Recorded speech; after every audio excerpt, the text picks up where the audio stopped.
NHR creations Mayalokam. నిర్వహణ గాలి లలిత ప్రవల్లిక.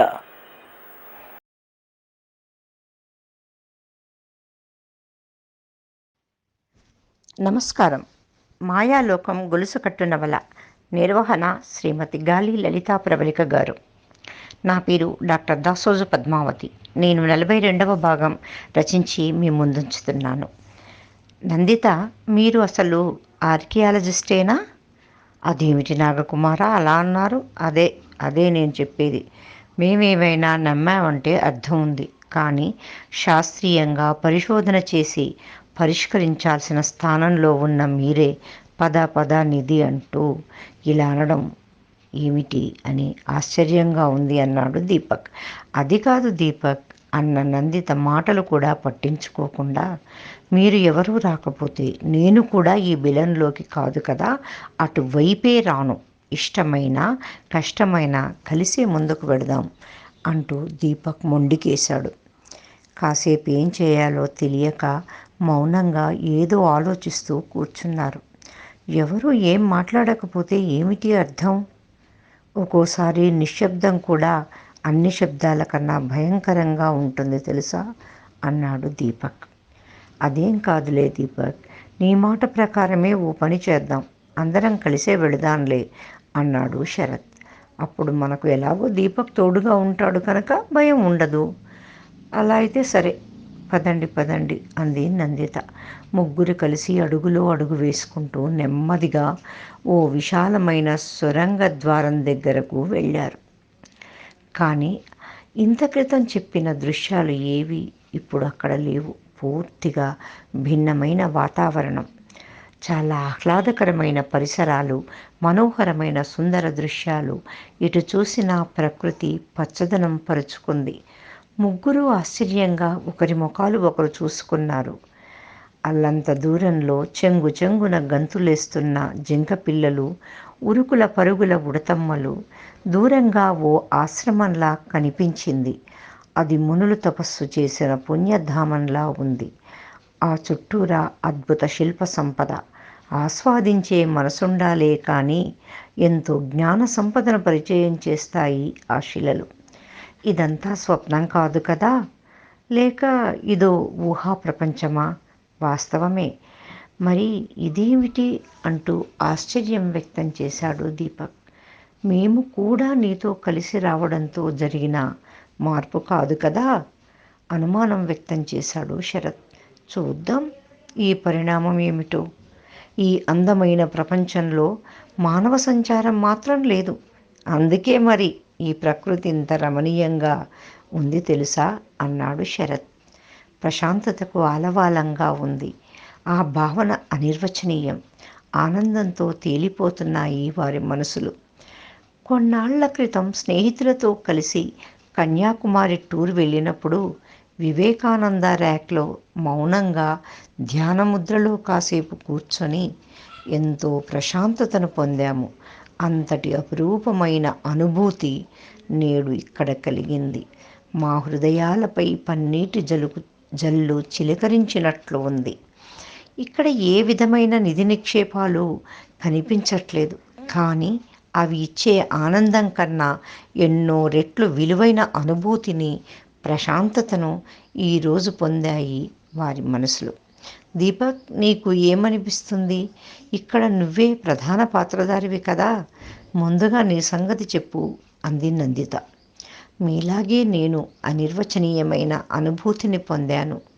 అవును, మనల్ని మనం కొత్తగా చూసుకుంటున్న ఆనందం అన్నారు అందరూ ఒకేసారి. అవును మరి, నేడు ప్రశాంతత ఇచ్చిన సంతృప్తి ఈ సృష్టిలో మరేదీ ఇవ్వలేదు. అది సరే, ఈ స్థలం ఇంకా ఎంత దూరం ఉందో చూద్దాం పదా. అవును, ఈ నిర్మల ప్రదేశం ఆశాంతం చూడాల్సిందే అనుకుంటూ నడుస్తూ ముందుకు వెళ్ళారు. కనుచూపు మేర కమనీయ దృశ్యాలే. మరి కాస్త దూరంగా దృష్టిని సారించారు. చాలా విశాలమైన స్థలం. రకరకాల పండ్ల తోటలు, అందమైన పూల మొక్కలు, వన్యప్రాణులు స్వేచ్ఛగా తిరుగుతున్నాయి.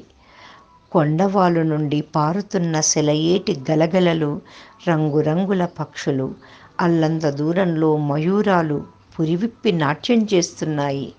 అవి ఎంతో మచ్చిక చేసుకున్న వాటిలా స్వేచ్ఛగా విహరిస్తున్నాయి. ఏ దేశానికైనా కావలసిన సహజ సంపద ఇదే కదా అంది నందిత. ముఖ్యంగా భరతావని ఒకప్పుడు దేవతలు నివసించిన ప్రాంతమని పేరు. అది ఇదేనేమో అనిపిస్తుంది. ఆ ప్రాంతం ఆశాంతం దర్శిస్తూ ఇంకా ముందుకు నడుస్తున్నారు. ఏమాత్రం భయం కానీ ఆతృత కానీ లేదక్కడ. ఆకలి దప్పులు అసలే లేవు. ఆ ప్రశాంత స్థలంలో ఆ మనసులు సేద తీరాయి. ఇంతకాలం మనం చూసిన మాయాలోకం కాదు ఇది. ఇదొక భూతల స్వర్గం. మాకు బయటికి రావాలనిపించలేదు. ఇక్కడ ఎంతసేపు ఉన్నామో కూడా సమయం తెలియలేదు. ఇక్కడే శాశ్వతంగా ఉండిపోతే బాగుండు అనిపించింది ఆ క్షణంలో. క్రమంగా వాతావరణం మేఘావృతమయ్యింది. చిరుజల్లులు పలకరిస్తున్నాయి. నెమ్మదిగా బయటికి వెళ్ళాలనుకున్నారు. ఇంతటి గొప్ప మార్పుకు కారణం ఏమై ఉంటుంది? ఇప్పుడు ఆ విషయాలు అస్సలే విశ్లేషించడానికి మనస్కరించలేదు. వారు బయటికి వచ్చేసరికి చాలా సమయమే పట్టింది. బాగా చీకటి పడింది. ముగ్గురు నెమ్మదిగా ముందుకు నడుస్తున్నారు. ఇంతలో వాళ్లకు ఆశ్చర్యం వేసింది. కాస్త దూరంలో లీలగా ఎవరితోనో మాట్లాడుతూ కనిపించాడు కనకాచారి. ఆ సమయంలో అతను ఇక్కడ ఉండడం ఏమిటి అనుకుంటూ వారిని అనుసరిద్దాం అనుకున్నారు. కనకాచారి క్రిస్టఫర్కు పెట్టెను అందించిన అప్పటి నుండి మదిలో అతడి ఆచూకీ కోసం ఆ పెట్టెలో ఏముంది అన్న విషయం ఓ పక్క స్మృతిపదంలో కదలాడుతూనే ఉన్నాయి. ఆ మిత్రత్రయానికి ప్రస్తుతం ఇక్కడ ఎవరితో మాట్లాడుతున్నాడు? ఏ విషయమై ఉంటుంది అన్నాడు శరత్. ఏమైనా మంచిగా మారి ఉంటాడా? మనకు అన్ని శుభపరిణామాలే గోచరిస్తున్నాయి కదా అన్నాడు నెమ్మదిగా దీపక్. నాకైతే ఆ నమ్మకం ఏమీ లేదు అన్నాడు శరత్. అదేమిటి? మనం కాస్త పాజిటివ్గా ఆలోచిద్దాం. నేను ఆ విషయాన్ని ఒప్పుకుంటాను, కానీ అది అన్ని సందర్భాల్లో కాదు. మా గురువుగారు ఒక మాట చెప్పేవారు. ఏమిటది? యథా హి మలినై వస్త్రై యత్ర కూత్రోవా విశ్వతే వృత్తః చలితపి ఏవం శేషం వృత్తం నరక్షతి. అంటే ఏమిటి అర్థం అన్నాడు శరత్. ఒకసారి బట్టలు మాసిపోతే ఎక్కడ కూర్చోవడానికైనా ఆ మనిషి సిద్ధపడతాడు. అలాగే ఒకసారి నడత చెడిందంటే ఎలాంటి పనులు చేయడానికైనా వెనుకాడడు. ఈ శ్లోకం ప్రస్తుతం కొందరి వ్యక్తులకు సరిగ్గా సరిపోతుంది. ఇది సర్వకాలీనం అంది నందిత. నిజమే, కానీ అతడు గొప్ప కోసం పాకులాడే స్వభావమే కానీ స్వతహాగా ఒకరికి కావాలని ఏ విధంగా నష్టం చేయడని విన్నాం కదా. అదే మరి ఇది వినలేదా ఏమిటి? కొంతమంది అజ్ఞానంతో నాశనమవుతారు, కొంతమంది తాము చేసిన తప్పుల వల్ల నశిస్తారు. అయితే ఇంకా కొంతమంది చెడు సహవాసం వల్ల తమ వ్యక్తిత్వాన్నే కోల్పోవలసి వస్తుంది. కారణం ఏదైనా తమ వల్ల సమాజానికి నష్టం చేసేవాడు ఏ స్థాయిలో ఉన్నా, ఏ స్థానంలో ఉన్నా శిక్షార్హుడే కదా.